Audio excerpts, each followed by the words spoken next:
नमस्कार, देवभूमि समाचार में आपका स्वागत है। आपके साथ मैं रीना झा बालियान। खबरों का रुख करेंगे, लेकिन उससे पहले एक नजर डालते हैं इस वक्त की हेडलाइंस पर। 2 दिवसीय उत्तराखंड दौरे पर उपराष्ट्रपति सीपी राधाकृष्णन, राज्यपाल गुरमीत सिंह ने किया स्वागत। उपराष्ट्रपति ने इंदिरा गांधी राष्ट्रीय वन अकादमी में ट्रेनी आईएफएस अफसरों के साथ किया संवाद। 2027 से पहले कुंडा बढ़ाने पर बीजेपी का फोकस। श्रीनगर की निर्दलीय मेयर समेत 10 पार्षदों ने थामा पार्टी का दामन। गणेश गोदियाल बोले, बागियों के भरोसे चल रही बीजेपी। नैनीताल हाईकोर्ट ने फिर खारिज की अंकिता हत्याकांड के सभी आरोपियों की जमानत अर्जी। नहीं मिली हत्या आरोपियों को राहत, इससे पहले भी रद्द हो चुकी है बेल। राजधानी देहरादून में सड़क हादसों पर लगेगी लगाम। ट्रैफिक पुलिस का नया प्लान करेगा काम। चालक को गूगल मैप देगा खतरे का अलर्ट। हादसे से पहले बजेगा अलार्म। और चलिए अब बुलेटिन की शुरुआत कर देते हैं। बुधवार को उपराष्ट्रपति सीपी राधाकृष्णन 2 दिवसीय उत्तराखंड दौरे पर पहुंची। राजधानी देहरादून पहुंचने पर राज्यपाल गुरमीत सिंह और मुख्यमंत्री पुष्कर सिंह धामी ने उनका स्वागत किया। इसके बाद उपराष्ट्रपति इंदिरा गांधी राष्ट्रीय वन अकादमी के लिए रवाना हुए, जहां उन्होंने ट्रेनी आईएफएस अफसरों के साथ संवाद किया और इस दौरान मुख्यमंत्री पुष्कर सिंह धामी भी उनके साथ मौजूद रहे। उत्तराखंड विधानसभा चुनाव को लेकर बीजेपी की टेंशन इस कदर बढ़ चुकी है कि पार्टी ने सांसदों विधायकों को भी काम पर लगा दिया है। जनप्रतिनिधियों के कामकाज छोड़ उन्हें चुनाव की तैयारी का जिम्मा सौंप दिया है। गढ़वाल मंडल की बैठक में सांसद, विधायक समेत पार्टी के नेता शामिल हुए। इस बैठक में न सिर्फ चुनावी तैयारी को लेकर रणनीति तैयार हुई, बल्कि विधायकों की परफॉर्मेंस को लेकर भी सख्त निर्देश दिए गए। देखिए रिपोर्ट। 2027 चुनाव को लेकर टेंशन में बीजेपी। सांसद विधायकों के साथ चुनाव की तैयारी। विधायकों की परफॉर्मेंस पर दिखी सख्ती। 2027 में उत्तराखंड में होने वाले विधानसभा चुनाव को लेकर बीजेपी की टेंशन बढ़ने लगी है। तीसरी बार जीत का परचम लहराने के लिए पार्टी चुनावी तैयारी में कोई कसर नहीं छोड़ना चाहती। यही कारण है कि इन दिनों पार्टी में बैठकों का दौर जारी है। यहां तक कि बीजेपी के सांसदों और विधायकों को भी काम में लगा दिया गया है। जनप्रतिनिधियों का अपने क्षेत्र के कामकाज से ध्यान हटाकर चुनाव को कैसे जीतना है, पार्टी का इस पर पूरा फोकस है। बीते दिन बीजेपी मुख्यालय में गढ़वाल मंडल की तीनों लोकसभा सीटों पर अलग अलग चरण में बैठक हुई। टिहरी, फिर गढ़वाल और आखिर में हरिद्वार लोकसभा सीट पर बैठक हुई। गढ़वाल लोकसभा से सांसद अनिल बलूनी और हरिद्वार लोकसभा से सांसद त्रिवेंद्र सिंह रावत के अलावा सीएम धामी, प्रदेश अध्यक्ष महेंद्र भट्ट और संगठन के पदाधिकारी भी बैठक में शामिल हुए। बैठक में लोकसभा क्षेत्र की राजनीतिक स्थिति, संगठन की मजबूती, सरकार के विकास कार्य और आगामी चुनाव को लेकर पार्टी की तैयारियों से जुड़े तमाम महत्वपूर्ण विषयों पर चर्चा हुई। इसके साथ ही क्षेत्र में केंद्र और राज्य सरकार की योजनाओं के प्रभाव और उन्हें जनता तक पहुंचाने को लेकर भी रणनीति पर विचार किया गया। वहीं विधायकों की परफॉर्मेंस को लेकर भी सख्त निर्देश दिए गए। दरअसल इन दिनों सिटिंग विधायकों के टिकट को लेकर भी असमंजस की स्थिति बनी है। बीजेपी की इंटरनल सर्वे रिपोर्ट में कई विधायकों की परफॉर्मेंस पुअर बताई गई, जिसके बाद से माना जा रहा है कि 32 ऐसे विधायक हैं जिनकी दोबारा टिकट पर तलवार लटकी हुई है। वहीं इन बैठकों में विधायकों को परफॉर्मेंस में सुधार की हिदायत दी गई है। वहीं विधानसभा में विधायकों के प्रवास कार्यक्रम में तेजी लाने के निर्देश भी दिए गए हैं। बीजेपी का जीत मंत्र बूथ जीतो चुनाव जीतो पर फोकस रहा। वहीं खराब परफॉर्मेंस वाले विधायकों को सख्त निर्देश दिए गए कि समय से पहले जनता के बीच अपनी छवि को बेहतर करें, ताकि बीजेपी की तीसरी बार जीत का जो लक्ष्य है वो पूरा हो सके। बैठक में और किन मुद्दों पर चर्चा हुई, इस पर भी एक नजर डालते हैं। नए बूथ के अनुसार अध्यक्ष और कार्यकारिणी बनाई जाएगी। बैठक में आगामी चुनाव के घोषणा पत्र पर भी चर्चा हुई। युवा, महिला और पूर्व सैनिकों को लेकर विशेष कार्यक्रम आयोजित होंगे। पदाधिकारी अपनी समस्या केवल पार्टी प्लेटफॉर्म पर ही रखें। पदाधिकारियों को विधानसभा में अधिक से अधिक संवाद करने के निर्देश दिए गए। हारी 23 सीटों पर माइक्रो प्लानिंग के तहत विशेष रणनीति पर फोकस रहा। हारी सीटों पर कोर कमेटी के सभी सदस्य जल्द करें प्रवास कार्यक्रम। 47 सीटों पर जीत बरकरार रखने पर भी मंथन हुआ। 9.5 साल के विकास मॉडल पर जनता के बीच में जानने की रणनीति तैयार हुई। विपक्ष के किले को ध्वस्त करने पर भी चर्चा हुई। नाराजगी को दूर कर हर व्यक्ति को साथ लेकर चलने के निर्देश दिए गए। हर विधानसभा का राजनीतिक परिदृश्य क्या है, उस पर चर्चा हुई। विधानसभा की जीत के लिए कार्यक्रम क्या क्या बनने चाहिए, उस पर चर्चा हुई। विधायकों का प्रवास विधानसभा के हर क्षेत्र में हो, इसकी चर्चा हुई। सरकार से अभी हम कौन कौन से ऐसे कार्य करा सकते हैं जो विधानसभा क्षेत्र के अंदर राजनीतिक रूप से फायदा भी पहुंचा सकते हैं, क्षेत्र के विकास के लिए भी सार्थक सिद्ध होंगे, उन विषयों की चर्चा हुई। और युवाओं, महिलाओं, पूर्व सैनिकों के कार्यक्रम किस प्रकार से हो सकते हैं और कब हो सकते हैं, इन सब विषयों की चर्चा हुई है।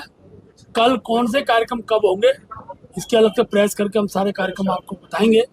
आज की बैठक में सब चर्चा, खास तौर पर विधायकों ने अपने क्षेत्र की जो राजनीतिक परिस्थितियां हैं उस पर चर्चा की है। कुल मिलाकर देखें तो बीजेपी कैंप में चल रही हलचल से पार्टी की टेंशन का अनुमान लगाया जा सकता है। इन दिनों पार्टी के खिलाफ बने माहौल ने बीजेपी के माथे पर बल ला दिया है और पार्टी जीत की हैट्रिक लगाने के लिए हर भरसक प्रयास करती दिख रही है।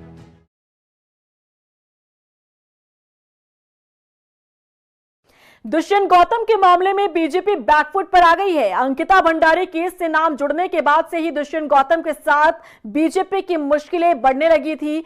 अब आखिरकार प्रदेश प्रभारी के पद से दुष्यंत गौतम की छुट्टी कर दी गई है। वहीं कांग्रेस प्रदेश अध्यक्ष गणेश कोदियाल का दावा है कि अंकिता भंडारी के माता पिता की राहुल गांधी से मुलाकात के बाद बीजेपी पर प्रेशर बढ़ा, जिसके बाद दुष्यंत गौतम को उत्तराखंड प्रभारी पद से हटाने का फैसला लिया गया। देखिए रिपोर्ट। दुष्यंत गौतम को लेकर बैकफुट पर बीजेपी, प्रभारी पद से दुष्यंत गौतम की छुट्टी। क्या बीजेपी पर बढ़ा प्रेशर? 2027 चुनाव पर पड़ सकता था असर। 2027 में जीत की हैट्रिक लगाने की राह में रोड़ा बन रहे बीजेपी प्रदेश प्रभारी दुष्यंत गौतम को आखिरकार पार्टी ने हटा दिया है। बीजेपी ने दुष्यंत गौतम की प्रभारी पद से छुट्टी कर दी है। हालांकि नया प्रभारी कौन होगा, इसे लेकर अभी तक संशय बरकरार है। लेकिन गौर करने वाली बात यह है कि इन दिनों बीजेपी की महत्वपूर्ण बैठकों का दौर जारी है, लेकिन इन बैठकों में ना तो प्रभारी मौजूद हैं और ना ही सह प्रभारी। वहीं दुष्यंत गौतम को प्रभारी पद से हटाने के पीछे की वजह कांग्रेस कुछ और बता रही है। कांग्रेस प्रदेश अध्यक्ष गणेश कोदियाल का दावा है कि हाल ही में अंकिता भंडारी के माता पिता ने राहुल गांधी से मुलाकात की, जिसके बाद बीजेपी पर प्रेशर बढ़ा और बीजेपी को राह और कठिन लगने लगी, जिसके बाद दुष्यंत गौतम को प्रभारी पद से हटाने का फैसला पार्टी ने लिया। देखिए, अंकिता भंडारी हत्याकांड में राहुल गांधी जी ने पहले भी अंकिता भंडारी जी के माता पिता से बातचीत की, लेकिन वो बातचीत रूबरू आमने सामने की नहीं थी। अब ये कुछ दिन पहले जब अंकिता भंडारी के माता पिता से राहुल जी की सामने मुलाकात हुई और उन्होंने हकीकत जब राहुल जी को बताया, राहुल जी ने कहा कि हम इस न्याय की लड़ाई में आप लोगों के साथ हैं। जो भी भाजपा के नेता इसमें अपराधी हैं उनको बख्शा नहीं जाएगा।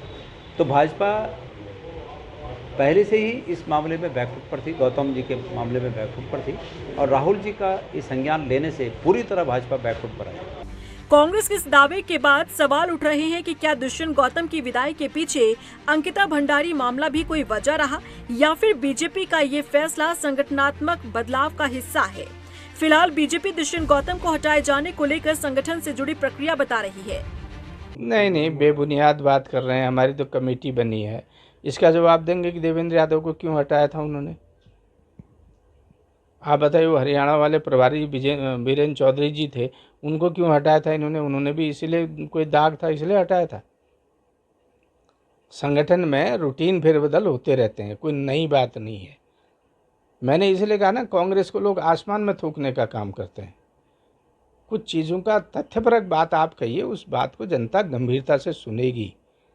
बीजेपी भले ही इसे प्रक्रिया का नाम दे रही हो, लेकिन असल में पार्टी भी इस बात को बेहतर तरीके से भांप चुकी थी कि 2027 में दुष्यंत गौतम बीजेपी के लिए मुश्किलें पैदा कर सकते हैं।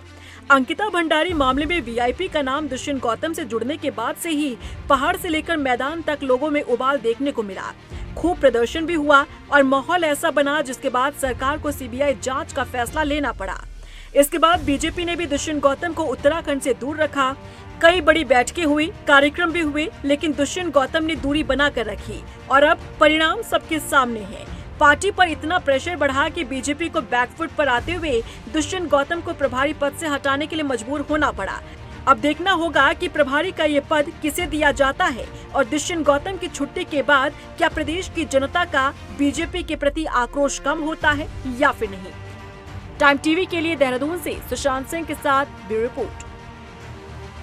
उत्तराखंड में विधानसभा चुनाव से पहले बीजेपी ने अपना कुनबा बढ़ाना शुरू कर दिया है। बुधवार को श्रीनगर की निर्दलीय मेयर आरती भंडारी ने बीजेपी का दामन थाम लिया। उनके साथ श्रीनगर के 8 निर्दलीय और 2 कांग्रेस पार्षदों ने भी बीजेपी की सदस्यता को ग्रहण किया। बीजेपी प्रदेश अध्यक्ष महेंद्र भट्ट और कैबिनेट मंत्री धन सिंह रावत ने सदस्यता दिलाई। इस मौके पर जब आरती भंडारी से उनके निकाय चुनाव के दौरान दिए गए बयान पर सवाल पूछा गया, जिसमें उन्होंने किसी दल की सदस्यता लेने से इनकार किया था। इस सवाल के जवाब में आरती भंडारी ने क्षेत्र के विकास के लिए बीजेपी में आने का दावा किया।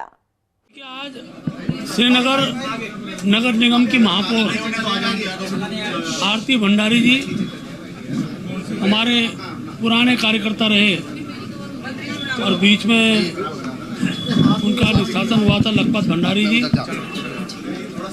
उनके साथ 2 कांग्रेस के सभासदों सहित 10 सभासदों ने बीजेपी की सदस्यता ग्रहण की है। मैंने उनका परिवार में स्वागत किया है। सर्वसम्मति के साथ उनकी सदस्यता हुई है।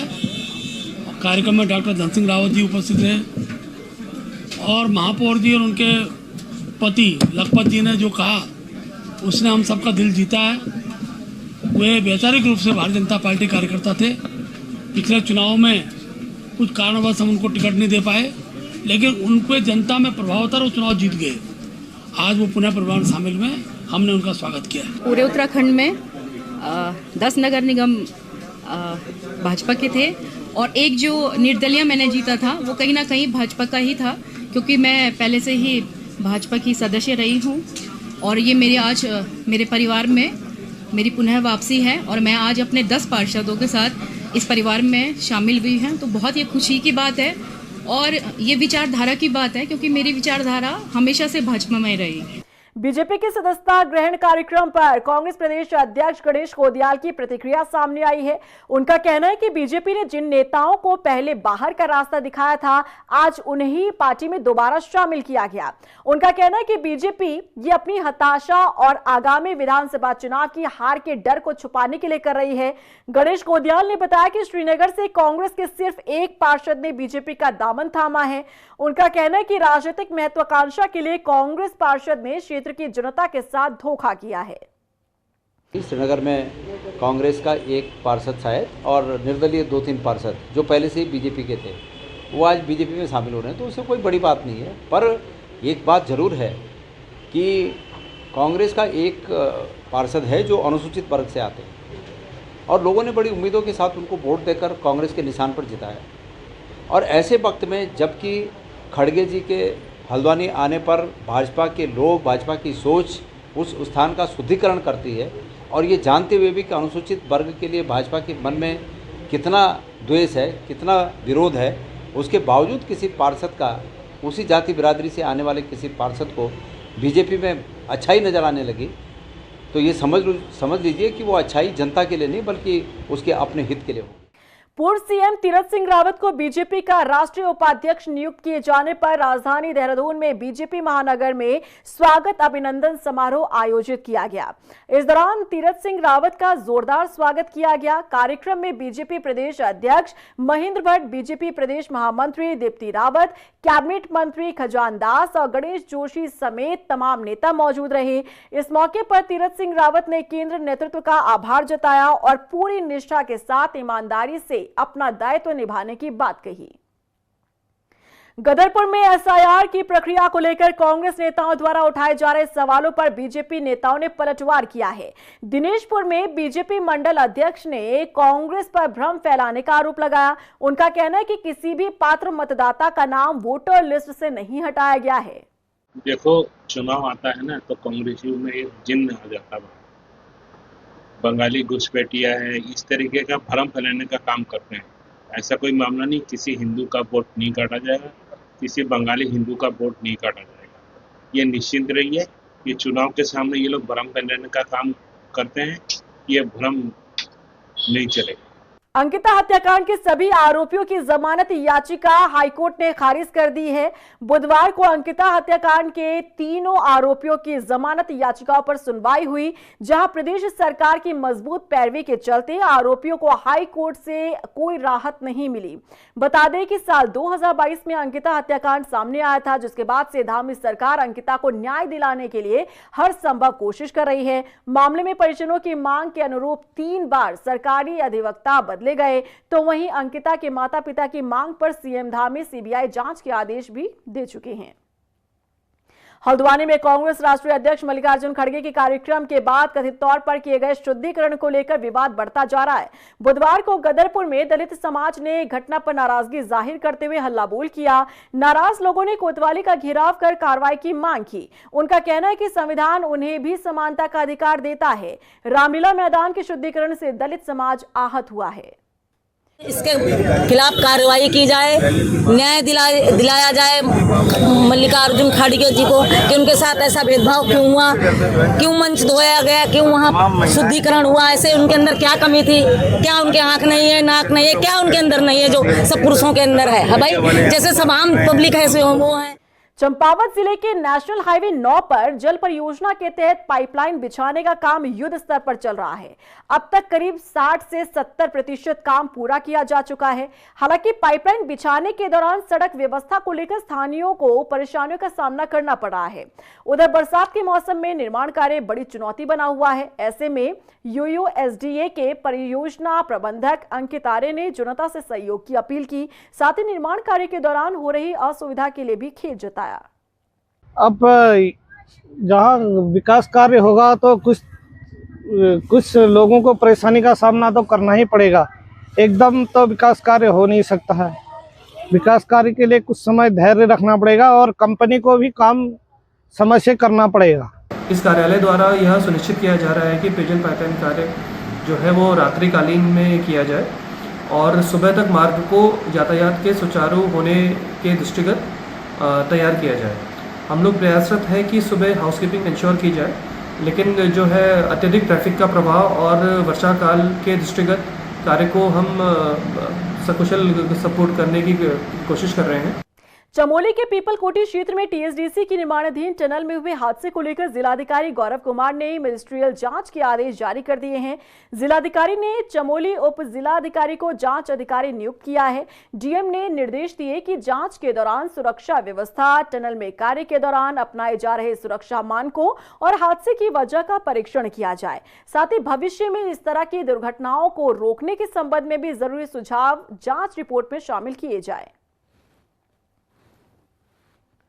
सड़क हादसों को रोकने के लिए अब ट्रैफिक पुलिस नई पहल शुरू करने जा रही है। अब गूगल मैप आपकी जान बचाएगा। गूगल मैप आपको सड़क के ब्लैक स्पॉट के बारे में जानकारी देगा। इतना ही नहीं, सड़क पर गड्ढे आने से पहले आपके फोन की घंटी भी बजाएगा और आपको अलर्ट कर देगा। आखिर कैसे इस तकनीक से हादसों पर लगाम लगेगी, देखिए इस रिपोर्ट में। अब गूगल बचाएगा आपकी जान, सड़क हादसों पर लगाएगा लगाम। ट्रैफिक पुलिस ले रही तकनीक का सहारा, सड़क पर ब्लैक स्पॉट आते ही बजेगा अलार्म। सड़क पर चलते वक्त कब गड्ढा आ जाए कुछ पता नहीं चलता, जिसके कारण कई बार लोगों की जान भी जा चुकी है। लेकिन इसी सड़क दुर्घटना को रोकने के लिए अब ट्रैफिक पुलिस नई तकनीक का इस्तेमाल करने जा रही है। अब गूगल मैप आपकी जान बचाएगा।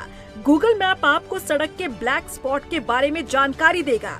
इतना ही नहीं, सड़क पर गड्ढे आने से पहले आपके फोन की घंटी भी बजाएगा और आपको अलर्ट भी कर देगा। दरअसल देहरादून की सड़कों पर बढ़ते हादसों को रोकने के लिए यातायात पुलिस ने ये नई पहल की तैयारी की है। अब वाहन चालकों को दुर्घटना संभावित क्षेत्र यानी ब्लैक स्पॉट तक पहुंचने से पहले ही गूगल के जरिए अलर्ट किया जाएगा। ट्रैफिक पुलिस ने इसके लिए गूगल के साथ हाथ मिलाया है। दुर्घटना संभावित स्थानों की डिजिटल मैपिंग के जरिए जानकारी गूगल मैप तक पहुंचाने की दिशा में काम किया जा रहा है। व्यवस्था लागू होने के बाद जब कोई गाड़ी चालक गूगल मैप के जरिए उस रास्ते से गुजरेगा तो ब्लैक स्पॉट के करीब पहुंचने से पहले उसे चेतावनी मिल जाएगी। इसका मकसद वाहन चालकों को पहले से सतर्क करना है ताकि वो अपनी स्पीड कंट्रोल कर ले।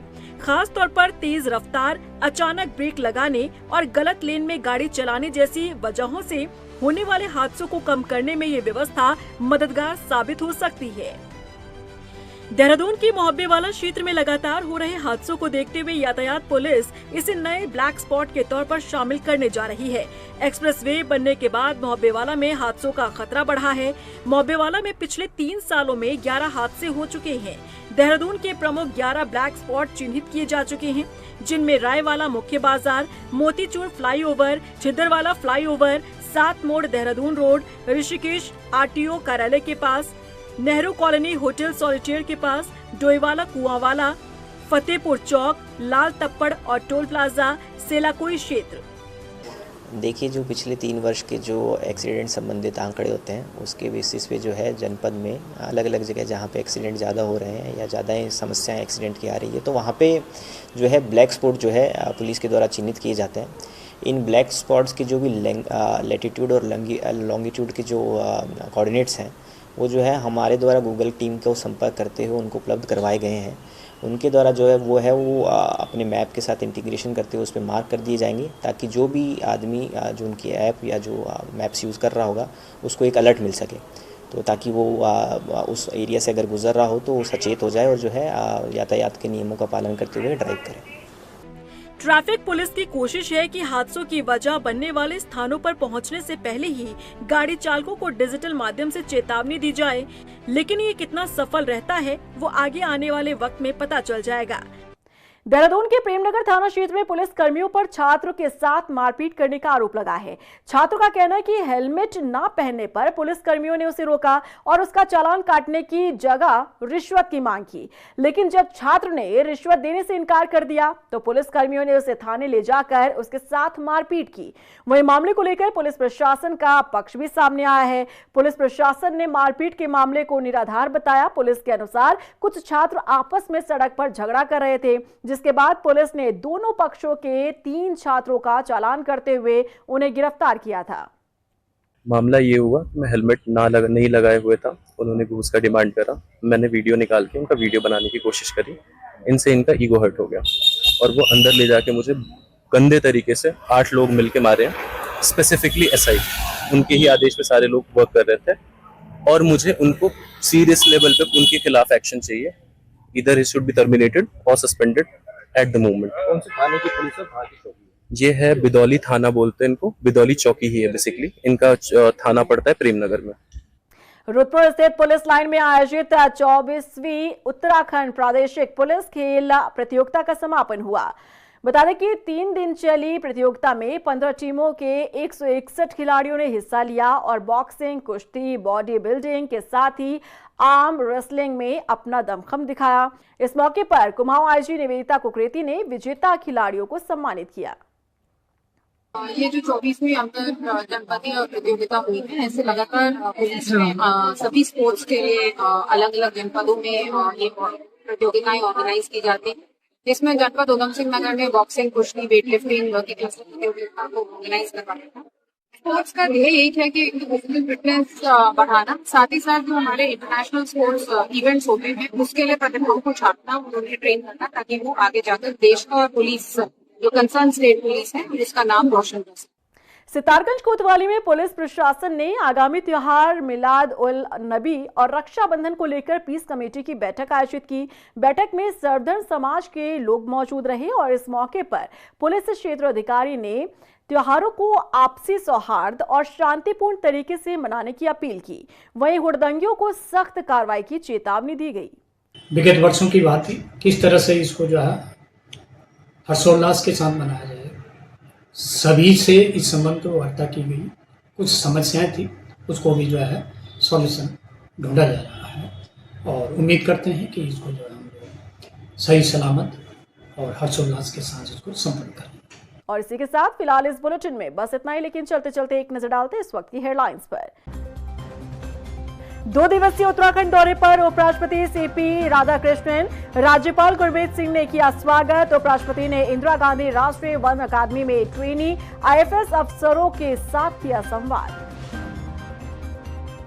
2027 से पहले कुंडा बढ़ाने पर बीजेपी का फोकस। श्रीनगर की निर्दलीय मेयर समेत 10 पार्षदों ने थामा पार्टी का दामन। गणेश गोदियाल बोले, बागियों के भरोसे चल रही बीजेपी। नैनीताल हाईकोर्ट ने फिर खारिज की अंकिता हत्याकांड के सभी आरोपियों की जमानत अर्जी। नहीं मिली हत्या आरोपियों को राहत, इससे पहले भी रद्द हो चुकी है बेल। राजधानी देहरादून में सड़क हादसों पर लगेगी लगाम। ट्रैफिक पुलिस का नया प्लान करेगा काम। चालक को गूगल मैप देगा खतरे का अलर्ट। हादसे से पहले बजेगा अलार्म।